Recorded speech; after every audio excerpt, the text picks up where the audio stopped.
Assalamualaikum warahmatullahi wabarakatuh. Nama saya Elmi Amelia, kelas 4 PIAUD A, Fakultas Tarbiyah Institut Agama Islam Al-Qadiri Jember. Di sini saya akan menjelaskan tentang lingkungan sebagai sumber belajar anak usia dini.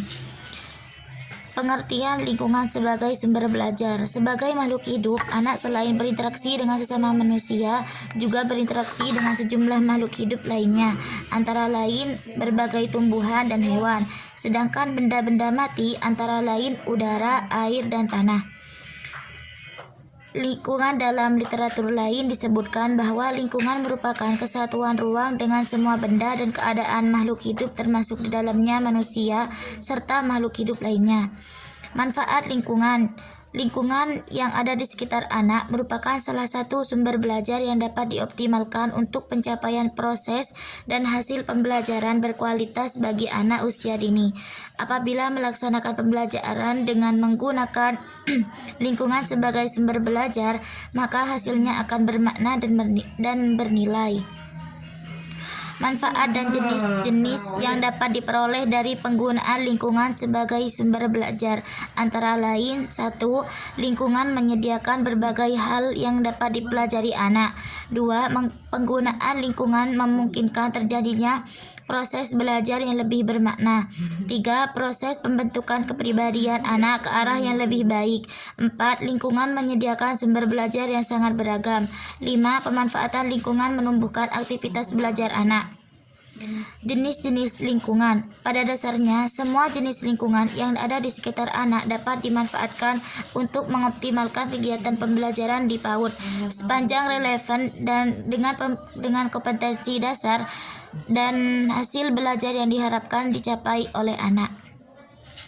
1. Lingkungan alam. Lingkungan alam atau lingkungan fisik adalah segala sesuatu yang sifatnya alamiah seperti sumber daya alam, tumbuh-tumbuhan, dan hewan. Oleh karena itu, lingkungan alam akan lebih mudah dikenal dan dipelajari oleh anak. 2. Lingkungan sosial. Lingkungan sosial sangat tepat digunakan untuk mempelajari dasar-dasar ilmu sosial dan kemanusiaan, karena lingkungan sosial ini berkenaan dengan interaksi anak dalam kehidupan bermasyarakat. 3. Lingkungan buatan. Lingkungan buatan yakni lingkungan yang sengaja diciptakan atau dibangun manusia untuk tujuan-tujuan tertentu yang bermanfaat bagi kehidupan manusia.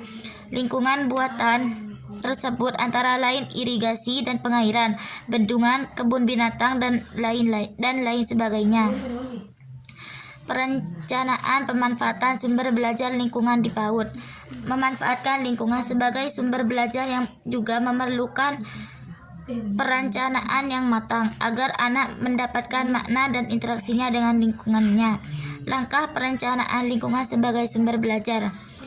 Perencanaan pembelajaran merupakan tahap awal yang sangat penting untuk mencapai proses pembelajaran yang efektif atau hasil yang berhasil. Langkah perencanaan lingkungan sebagai sumber belajar yaitu: 1.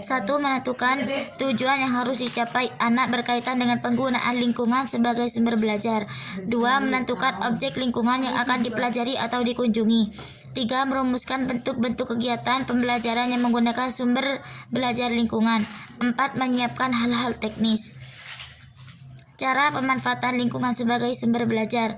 Jenis-jenis kegiatan pembelajaran dengan pemanfaatan bisa dilakukan dengan 2 cara, yaitu: 1. Cara membawa kelas atau anak ke dalam lingkungan yang akan mempelajari. 2. Membawa sumber belajar lingkungan itu ke dalam kelas.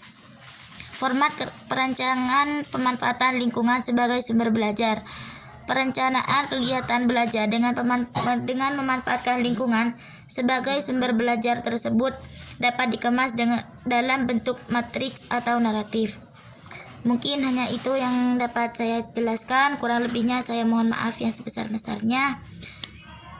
Akhir kalam, assalamualaikum warahmatullahi wabarakatuh. Waalaikumsalam.